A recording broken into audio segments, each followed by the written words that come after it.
Hello, I'm Duncan East, Head of Sustainability at Marwell Wildlife and Chair of the Winchester Sustainable Business Network. Very pleased to welcome you to this recording of our seminar on social impact and B Corp certification.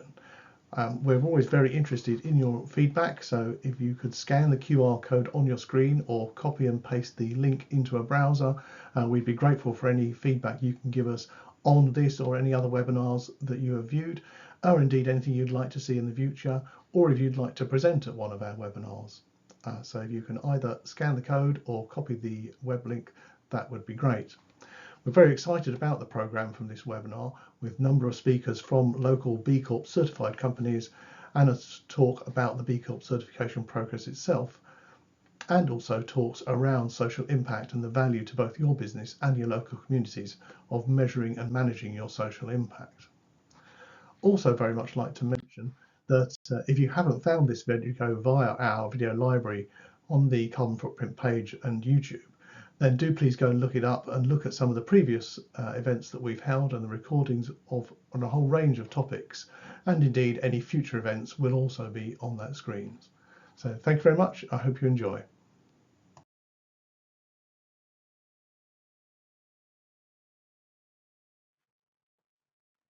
My name is Cheryl Hadland, founder and chair of Topstay Nurseries and Aspire Training Team. One of our 33 nurseries is on the boundary between the Royal Hampshire Hospital and Winchester University. I've been inspired to create day nurseries by my children and now grandchildren, and I've become passionate about sustainability because of them and wanting them to have a healthy and prosperous future, and because I'm a scuba diver and I've been watching firsthand what has been happening in our waters with increasing sewage, damage from trawling, ever decreasing life underwater. I want better for children, and part of our recent journey to do that has included becoming a B Corp.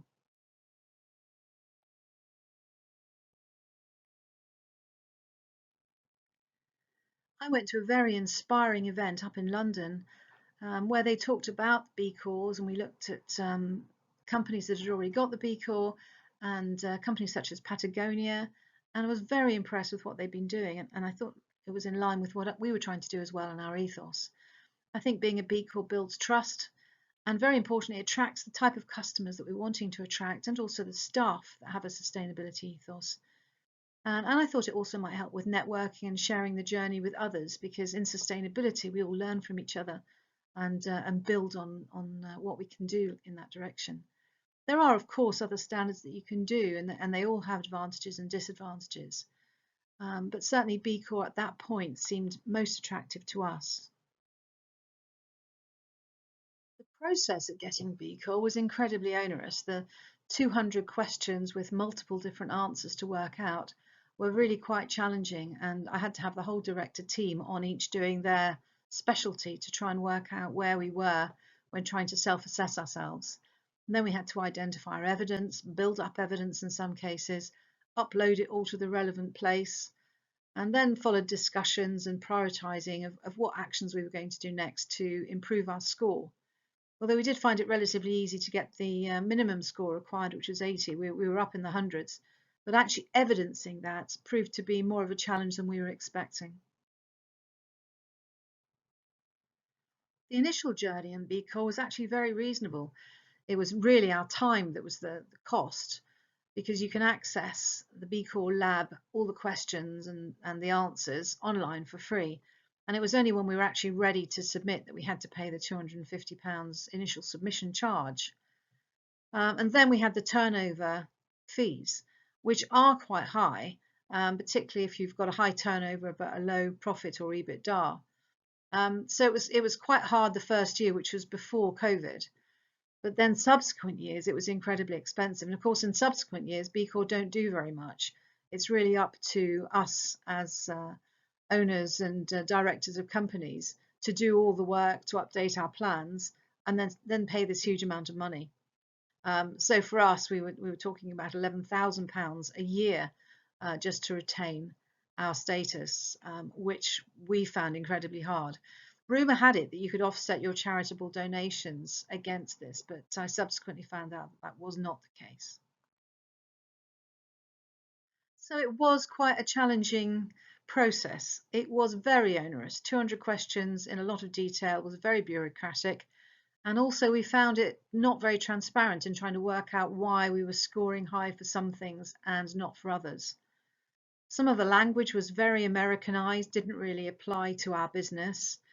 And then there was quite a long wait for the verification process to start. We were allocated a person to do this process who was not in the UK, and it took quite a while. In fact, more than 6 months. So it took us 3 to 6 months to get all the evidence as we thought together, then another 6 months to do the review process. So it's not a short haul, and I have heard of companies taking a lot longer and of waiting lists. The advantage of it, in a way, is that it is evidence-based, but I felt it was very pedantic. But then, I'm an entrepreneur, so I don't necessarily like it when I have to cross every T and dot every I. But on the other hand, that's actually a good thing, because it eliminates a lot of the greenwash that you could suffer otherwise. Although subsequently, I did find that there were some companies that have B Corp, despite the fact that they are pollutive and potentially don't do very good things for people either. And that kind of brings the whole reputation of B Corp down. And there have been some issues around that recently. It is actually relatively easy to get B Corp as long as you go through that bureaucratic process, because that score of 80 is not difficult if you are already a sustainable company. To get top score, of course, is a very different matter. I don't think there's a lot of point in doing something like B Corp unless you're planning to do the actions, a bit like doing ESOS. Once having identified what you can do, I think you need to get on and do those things. And there was certainly a number of actions that we found that we could do that was signposted to us. Some of them very basic, like putting up a no idling zone sign outside every nursery to encourage the parents and suppliers to not idle their engines. We hadn't thought of doing that. Really good idea. There was also quite a lot of focus on staff well-being, and that was very useful. And we went through all the employee benefits to see what we could improve. And all those things were as a result of doing B Corp. So it will depend on where you are in your journey as what's helpful and what isn't so helpful. One of the wonderful things that came out of B Corp was a colleague from another business saying, "Oh wow, you're such a sustainable company, you've got B Corp, why don't you go for the Queen's Award?" And we looked into the Queen's Award and applied for it, and duly were awarded the Queen's Award for Enterprise Sustainable Development in 2022. And that was absolutely delightful and totally free of charge. And that was for thought leading in our sector and walking the walk in terms of sustainability. So that was really exciting and not something that we planned to do, but I would certainly commend it to anybody else who's thinking about doing B Corp, because that rigor, getting all the evidence together, was really significant help. In fact, it took us 3 or 4 hours to do the Queen's Award application, having got all our data together for B Corp. And it's also guided us a little on our direction of becoming an employee ownership trust. You get a lot more points in B Corp if the company is owned by your employees rather than one owner. So that's kind of added to the evidence for going towards that kind of thing. Unfortunately, we weren't able to pay our B Corp membership this year, not with inflation, lack of funding for early years, utilities, and so on. It's just been too tough. And we decided as a board that we would rather put our money, such as it is, into improving our sustainability, perhaps putting on more solar panels or improving our insulation and those kinds of things, paying our staff more rather than paying the money to B Corp. And we also noticed that even if everybody becomes B Corp today, Paul Polman from Unilever says it's not enough, and I'm inclined to agree with him. When we see the government and other countries claiming that they want to be net zero in 2030 or 40 or worse, clearly that's not enough in this current climate crisis. So we've been net zero since October last year, and we intend being net positive when we look at the results at the end of this year. And I'd encourage everyone to do the same thing. B Corp is just a way of marking where you are sustainability wise and proving it to others. It doesn't have to be the be all and end all. This book also provides 24 questions as opposed to 200 questions to reflect on. Obviously, they're more general, but they're very useful. Of course, they're not verified by anybody else, so it's not proof of your sustainability, which is the big advantage of B Corp. They do check your data. This was a banner that was up at one of the youth's demonstrations, and I think it brings the point back to myself in my generation, and perhaps for you as well. We really need to do something about climate change, and if B Corp is your method of approaching it, then that's a really good thing, and it certainly helped us focus on a few things that we weren't already focused on.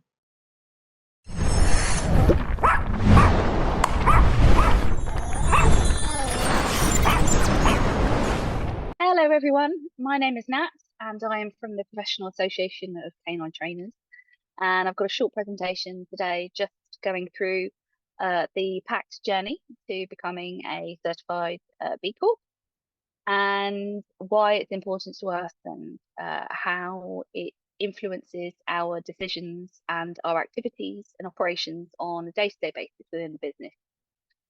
So for those of you that may not have heard of us, we are a very small team based in Hampshire, but we are nationwide, and we're actually international in terms of our students and our members.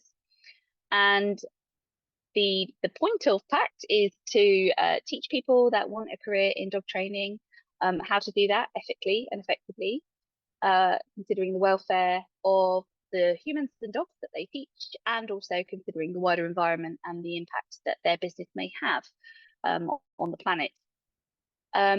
The dog training industry, it doesn't really have specific strict legislation that inform the ways that we can work.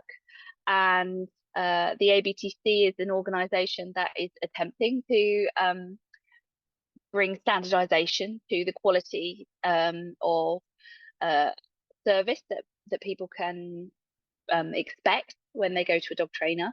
But there are lots of discussions to be had, and hopefully in my lifetime there will be some form of regulation with the RCVS, the Royal College of Veterinary Surgeons, on board as well, and some more sort of guidelines and qualifications and certifications, so that people aren't accidentally falling into the hands of people that maybe don't have the theoretical background or the practical knowledge or the business acumen to help them with their dog, quite frankly.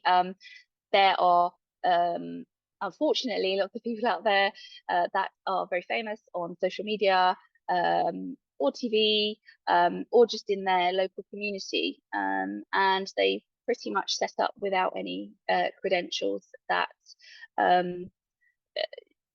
really show that they've got the understanding of a sentient being and how they learn. So that's what we're all about at PACT, is improving the standards of our own sector, and we see B Corp as part of that as well. So this is us. We're a very small team, two married couples. So we've got Steve and Corinne, and then me and Jay.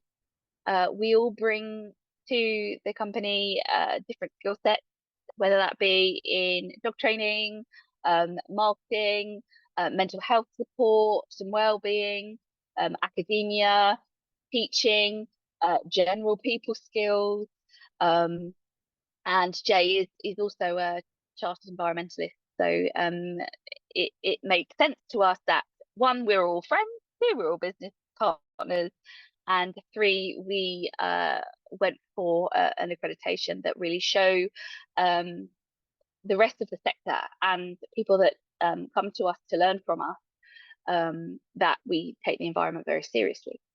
So we live what we teach. We are welfare minded, ethical, effective dog trainers. We are respectful of non-human animals, and we eat plant-based diets. We have electric vehicles. We use renewable energy. We are ethical and conscious consumers as best as we can. and we pretty much, try and live the best lifestyle that we can to reduce the impact that we have on the planet, whether that's things within our business or our personal lives. So the Pact vision is really to revolutionise the companion animals training sector. I'm going to read this from our website. You can take a look, and there's more details on there within our sort of aims and mission policy. But in a nutshell, the Pact vision is that through teaching, coaching, and accrediting animal training instructors using up-to-date science-led methods, we promote the importance of understanding and appreciating canine behaviour, ethology, and learning. Supporting animal training instructors with their emotional, physical, and mental well-being is one of our top priorities, as well as reducing the environmental impact of living and working with companion animals. And that's where B Corp sits for us, really. We have a wonderful membership of students and accredited members. So our students join us for a year to 18 months, and they go through the theoretical and practical elements of becoming a dog trainer, accredited dog trainer. And then they are a full member, and they can hopefully stay with us for the rest of their career, where we continue to give them updated information, support, information on how they can run their business sustainably. The dog training sector is a bit of a strange one. Most of us come out of university or formal education of some kind, and know that we want to work with dogs, but it can be quite difficult to try and make a living. The sort of full-time jobs for an employer are few and far between. Often the pay isn't great, and so a lot of us are self-employed, whether that be as freelancers or within a limited company. So we're in quite a unique sector in that respect, that the passion we have for dogs and dog training kind of leads us into becoming businessmen or women, and we have to kind of pick up the slack of the business side, because most of us are not business minded naturally, and that's part of what we hope as Pact we can bring to our members and help them embed the principles of B Corp into the running of their business. So we have found that people have found us specifically and want to train with us because of our environmental ethos, and we kind of set that up as one of our missions and our important aims of the business from the start. And we really, if we're honest, we thought it would be an aside, it would be more of a for us thing, but there really is an appetite for it in dog training, probably because most of us spend a lot of time outside.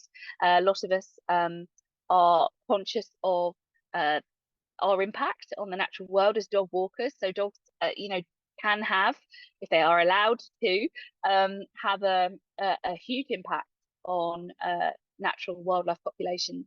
And so part of what we teach our students is how we can allow the dogs to be dogs, but also not be impactful on the native flora and fauna that we might find in areas that we're walking. So we're relatively small. We have 136 core members at the moment, 177 students. We have 4 intakes of our course every year, 25 students on each of those. They've been fully booked in for the past 2 years that we've been running the company, and we're seeing incremental increase in interest, and for example, we're booked up for January 2024 pretty much already. Our advocate membership is also a way of other businesses supporting us, and this is something that we hope we can grow within the B Corp community, and work with other companies, whether they need a sort of dog training spin on something, or they just want to say, these guys are local and we like what they do and we're supporting their work. So this is my office. This is one of our main venues at Pact. It's 3 acres in the Hampshire countryside.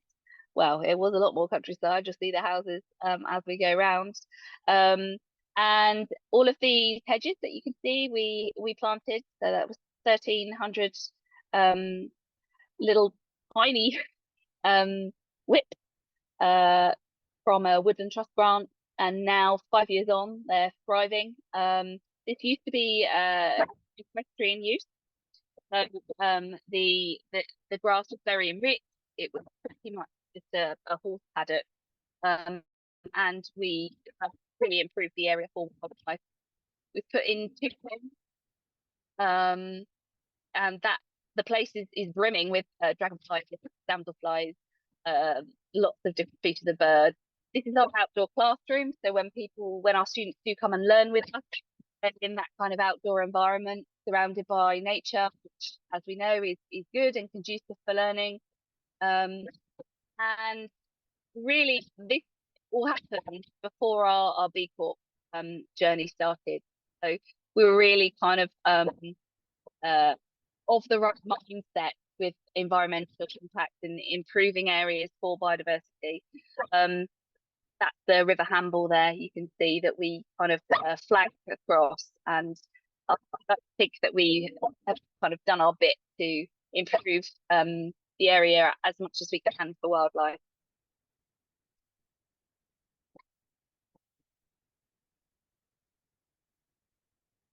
So this is our journey to B Corp. Jay did much of the heavy lifting because he's very qualified to do so. But it wouldn't really have been on our radar, I don't think, if we didn't have those strong environmental ethics in the first place. So as much as I do like badges and accreditations, we don't out opportunities for the sake of it. They're very well chosen and specifically chosen accreditations that that we looked for, and B Corp was one of those. So when we took over the business, it's been running a few years before we took over as directors, and one of the first things we did was to look at the requirements of a B Corp, because we knew it was something we wanted to do. And we made all of the changes that we needed to when we set up our limited company, all the prep really. So that's writing all the policies that are required, updating our articles of association so that it's all legitimate and open. We run our business very transparently anyway, and so the requirements for B Corp were not just things we needed to do for the application, but things we would want to do within an ethical business anyway. We submitted in June 21, and we were awarded pending in February 22 after a few back and forth to add things in that we hadn't included. And then we were pending for a year. I think that's part of the requirements, that you are then adding in extra bits, and gives you time really to get to know the systems and what's in place, and do a bit of networking as well with some of the other companies that are in the B Corp community.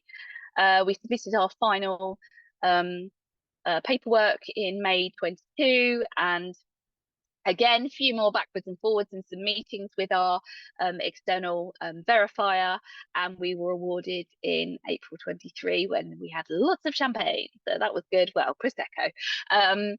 So yeah, we're very proud custodians of the B Corp logo, and even though some people will never have heard of it, I have experienced that it's one of those logos and one of those sort of mindsets that really get people thinking. One, it shows that we have done something within our business that is recognised by someone outside of our business. Two, it shows that we take all of this responsibility towards the climate and the natural world seriously. And it's always good when your parent, friend, client says, "I never heard of a B Corp before," and then the other day I was in Fatface and I saw it. Wow. So there are a lot of stories like that that are positive for us. There are some existing doggy B Corps, and we've managed to do some nice collaborations with them, whether it's just inviting them to our conferences, sharing posts that they've got. It's good for us because as an ethical company, as people that try to live as ethically as possible, it's really hard to do the right thing sometimes. And we can say that things might not be perfect, but you've got to start somewhere. And I think seeing the B Corp logo on something means that, okay, they're taking this seriously, and I would like to put my custom in their direction. So certainly we look for other companies that have a similar ethos to us. We're not just about dogs, we're also a business, so we need marketing expertise, we need things printed, banners, we need conference facilities for our conference, we need transport, all sorts of elements that go into running a business can be found within the hive, the beehive. And it's really nice to kind of be approached by and approach other organizations that are in that community. It's just a good place to start, really, because otherwise you're at the mercy of Google or trying to find information about a company and their ethos, and it's not always as transparent on other people's websites, other companies' websites, as it maybe is when you see the B Corp logo.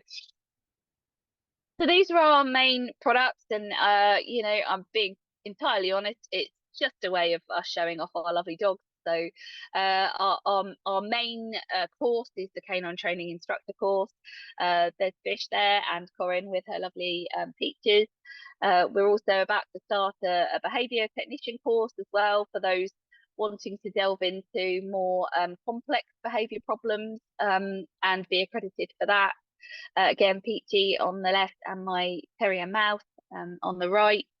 And for those that want to have fun, run puppy classes, really instill some good learning from the start, we've got our complete puppy course when we've got Bob there, the flying bearded collie, and Penny, the terrierist terrier. So yeah, there are our little brochures. Do have a look on our website if you're looking for a dog trainer yourself, or if you fancy a change of career, then do get in touch. From a kind of impact assessment, environmental assessment, and more relevant to the B Corp community, we do also have regular updates on our policies and also impact reports. So you can find those on our website if you go to the news section. There are some latest editions there. So 2022-23 is the most recent annual report, but also some press releases about how we are striving to reduce the impact of dog ownership and dog training organisations within the sector. So this is us. We are very happy to be certified B Corp, and yeah, long may it continue. We have embedded it into our organisation very easily, and we're hoping that all of our students and members will be able to do the same in their businesses too. So please do look us up if you're interested in finding out more, and thank you so much for the invite to come and speak to you. I hope that was of interest. Thank you. Bye.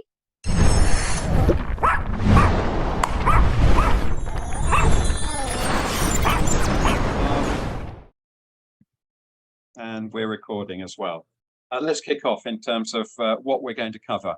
There are several national and international accreditation schemes to help businesses, large and small, to work with the public sector. These schemes are being promoted across the UK by large buyers of products and services.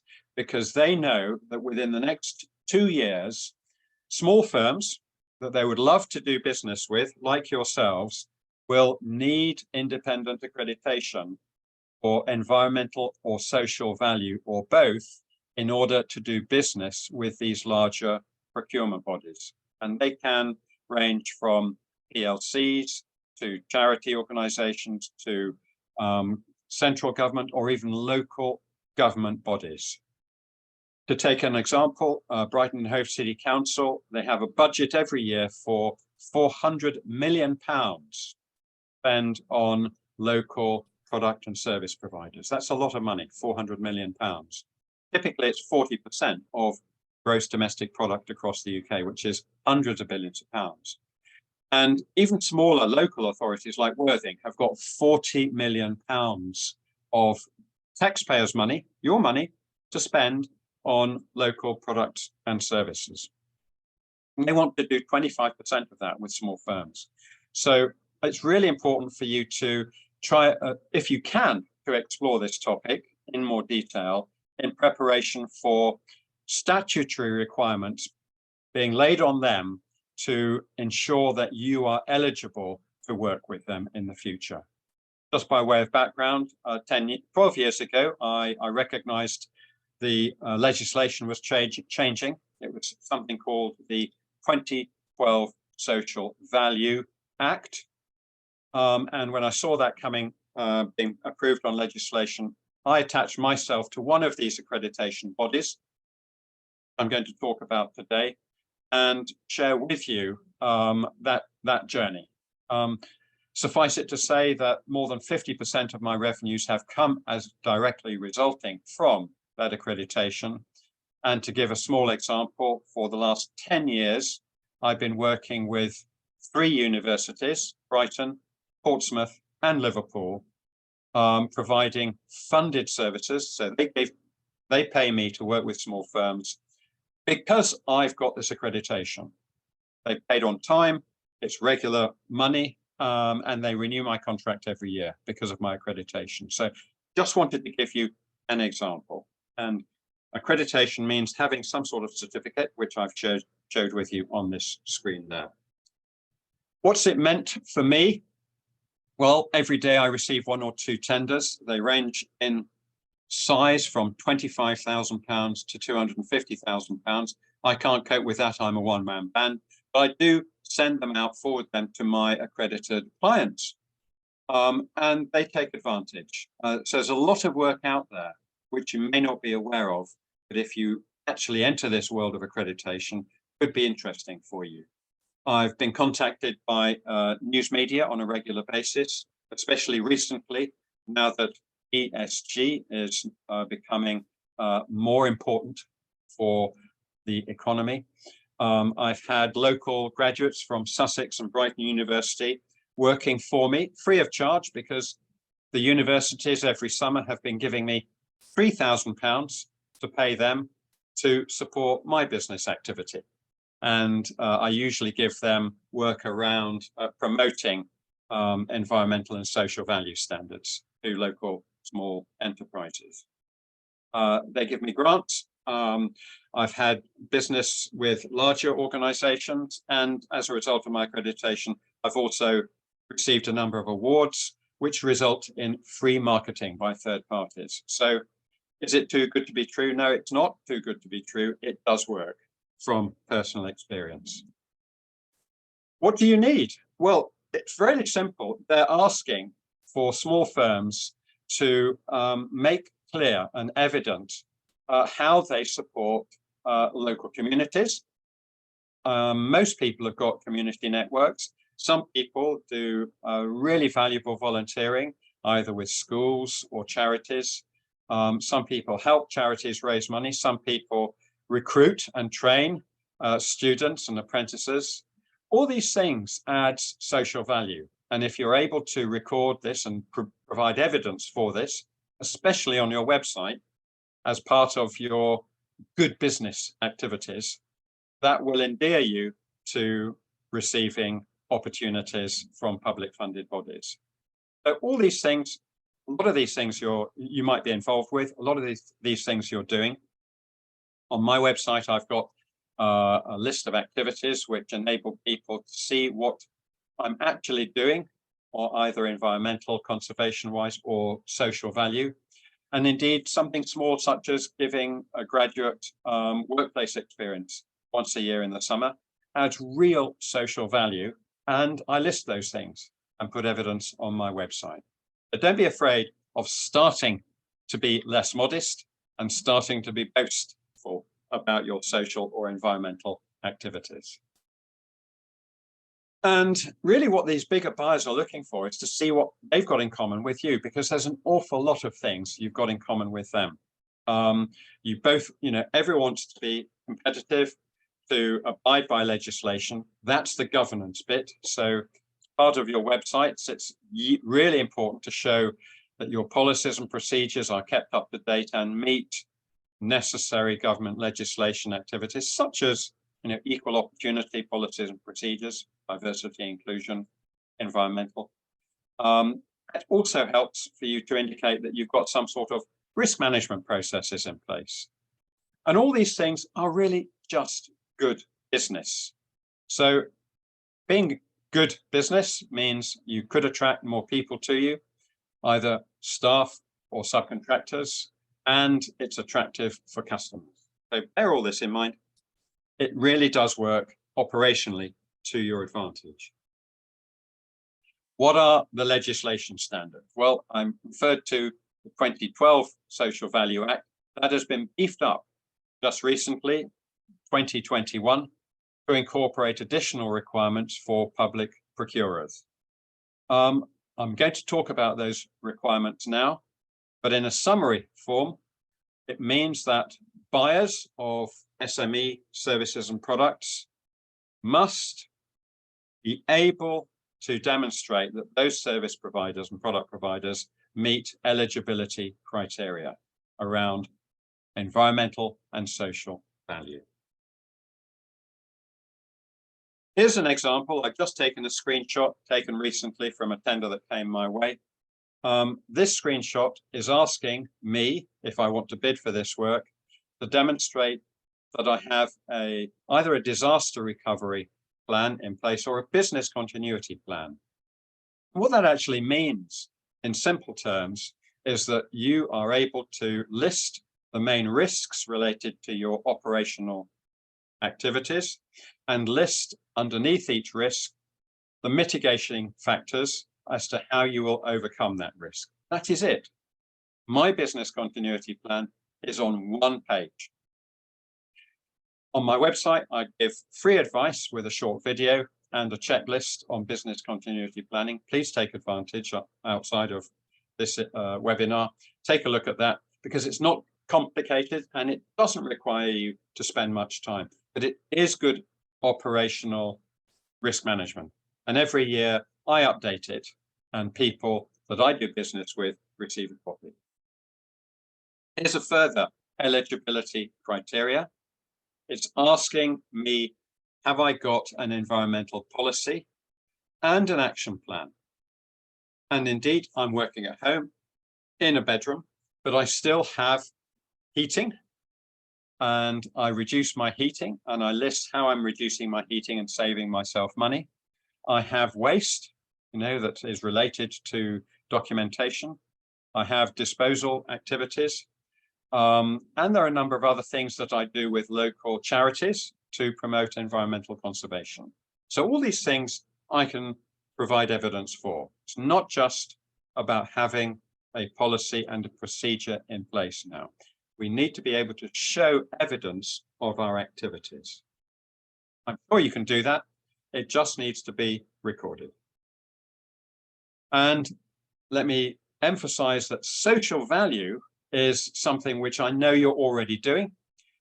You offer the community excellent value in terms of your services, some of which are highly innovative, some of which employ staff or subcontractors. It's all high social value. If you're able to demonstrate social value, you get an automatic improvement in your scoring.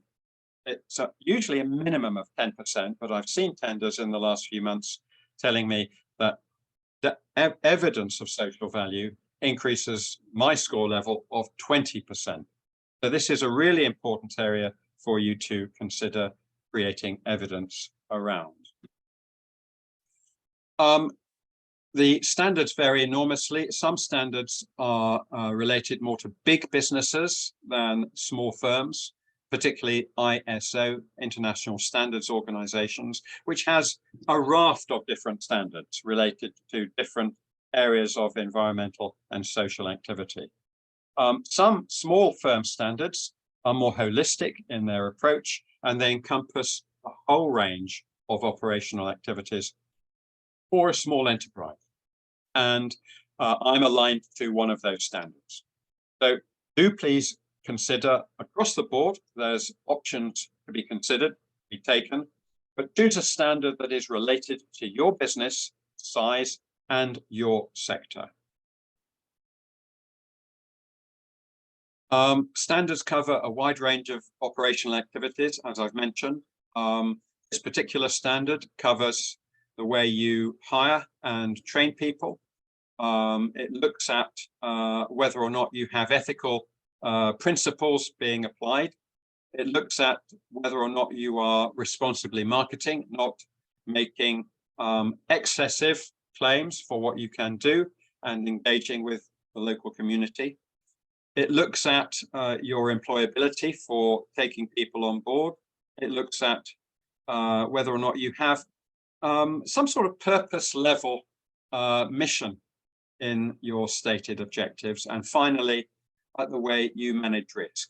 A simple business continuity plan can make a big difference. Is it expensive? I'm often asked, how expensive are these things? And I do emphasize that for the larger organizations, medium to large organizations employing perhaps more than 50 or 100 people, ISO standards have been well recognized, but they are not tailored for small enterprises of under 50 staff. An ISO standard will typically take quite a lot of time every year to adhere to, and is quite expensive. We're talking many thousands of pounds. So do consider standards that relate to your business size and sector. Along with standards, check if your advisors are properly qualified and trained in standards, especially that standard, but on a wider range of standards as well. And also check what further free advice and consultations are available from the standards body. In this case, the Orb UK standard accreditation starts at a fairly low cost with a self-diagnostics, which is free, and even a social value certification, if you've demonstrated evidence, can be as little as £95. So we're not talking about a lot of money. From my standpoint, from personal experience, I probably have paid over the years £300 a year for the more holistic assessments, and in return, I will have earned £100, many more times that as a result of getting that holistic assessment. So it is cost effective. Are these standards recognized? See what sort of organizations are already using the standard. Are they linked to your trade sector? Can you talk to them, or are there testimonials online? Some of these standards are endorsed and recommended by national trade bodies. And check, if you are going to take an advisor on board, what's their experience? Are they trained and certified? Check their website. Do they have the necessary evidence themselves to meet the standards? And check for testimonials as well. It's really important to choose assessors and advisors very carefully. Here's an example of a local bus company in Brighton, whom I approved for the standard as I'm an assessor. This was 10 years ago when they were starting up, the Big Lemon bus company. And subsequently, they've extended their services across the public sector and nationally. So they now run a fleet of low carbon buses, coaches, and even taxis, which have been very successful as a direct result of initially getting this standard to work with the local public body, Brighton and Hove City Council. that's me in a nutshell. We are now going to be opening out for questions. I'd be happy to take questions of any sort related to this or other aspects of managing risk in your business. Hello, yeah, we are Thursday, and I'm Sim, this is Lindsay and Josh, and we are part of Thursday, a design studio based in Winchester. And today we want to share with you a bit about our B Corp journey. But before we do that, I want to tell you a little bit about who we are. So we are, as I said, a design studio. We create brands and apps and websites for all sorts of companies. You'll recognise a few of the big names on the list. There's some Samsungs, Harrods, Sky, and all those big global companies. But also, we are very proud to work with local, smaller companies as well. So you'll see we recently rebranded and built the website for the Winchester Science Centre. We've also rebranded and built the website for Winchester College. We did all the brands, all the design assets for the Grange wine here in Hampshire. So we've got a real mix of companies, both big and small, and big global companies as well as the local ones. So why did we want to become B Corp? So we were introduced to a video that was produced by David Attenborough called Our Planet, Our Business, that both challenged and inspired us, and we wanted to show you a really short clip from that now. The destruction of our natural world is already costing us trillions of dollars every year. Suddenly, the costs of the age of humans are outweighing the benefits. We are at risk of entering a danger zone where we could trigger irreversible and self-amplifying change which could push the whole planet ultimately away from the desired equilibrium. We are at risk of destabilizing the whole planet. We have just 10 years to drastically alter our path before it will be too late to avoid catastrophic changes to our planet. We need revolutionary speed, right? We need a green revolution, and it needs to happen at the scale and at the speed of the digital and internet and mobile revolution. And what drove the speed and scale of these revolutions? Business. The same force that powered the last period of global change can also power the next. The business sector has no option but to be a force for change. As you can see just from that small clip, the video highlights what we can do as a business to change the way we impact the world, both socially and environmentally. This is why the B Corp movement resonated with us, as we believe there's much more we can do as a company other than concentrating purely on the numbers. And I'm saying that as a finance manager. So we were really excited to join a community of like-minded companies that share those same values. And we really feel we can make a difference, and maybe we can help change the fate of the world. Great. Yeah, so where have we got to on our B Corp journey? Well, becoming a B Corp is a process, and it's quite a lengthy application, and the guys at the Pollinator have been a real help to us with that. We're nearly at a point actually where we're hoping to be able to submit soon. But as well as going through that application for getting that certificate, becoming a B Corp is a transition, it's a shift. It's adopting new priorities and making a commitment to those priorities. As we said, we were inspired by that David Attenborough documentary and challenged ourselves to see what differences we could make as a company. So we embraced that challenge. You know, we like solving and helping our clients solve problems. That's one of the things that we do, help them tackle their challenges. So we did that for ourselves as well. And here are 3 areas that we thought, that we identified that we could focus on. Firstly, we looked at our hosting. We thought that hosting uses a lot of power to power the servers. And we thought that going forward, we made the decision to only use renewable energy for our hosting going forward. Even though it comes at slightly more expensive to us, this is a tangible difference we feel that we can make. Secondly, we can give our time by supporting charities that we want to support. We helped to brand, produce all the material as well as the website for this year's Winchester Green Week. Hopefully you've seen it. And we can support other charities that we really want to support as well. And thirdly, we looked at building more sustainable websites, reducing the carbon footprint of the websites that we build. This is an example of an investment company that approached us called Web. They wanted a rebrand and a rebuild of their website. And one of the requirements for that project was to make a more sustainable website, one with a lesser carbon footprint. And here are some of the brand assets that we helped deliver as part of that project. Cool. So what differences can you make? A key takeout for us watching the David Attenborough documentary was that businesses have a significant impact and that sustainability isn't optional. Embracing sustainability enhances resilience, it gives long-term viability and ethics, and as responsible business practices that we can follow, it helps build a better future for everyone. It's something that we all need to consider. Sustainability is not a luxury, nice to have, it is crucial. We all need to play a part and we can all make a difference. What changes can your business make to protect our planet? Can this be done considering sustainability throughout your company's decision-making process? Making sustainability a consideration for your suppliers, asking the other businesses that you work with, what do they do for sustainability? It might be that B Corp is something for you. Either way, considering and working towards improving your carbon footprint and impact on the environment is really building a better future.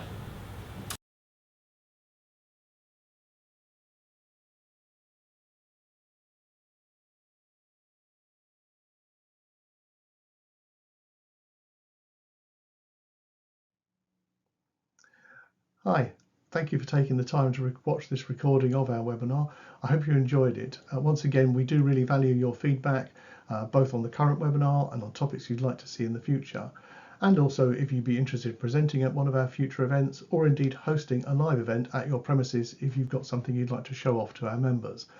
So please scan the QR code or copy the web link into a browser to complete that feedback for us. Hope to see you again at another event soon. Thank you very much.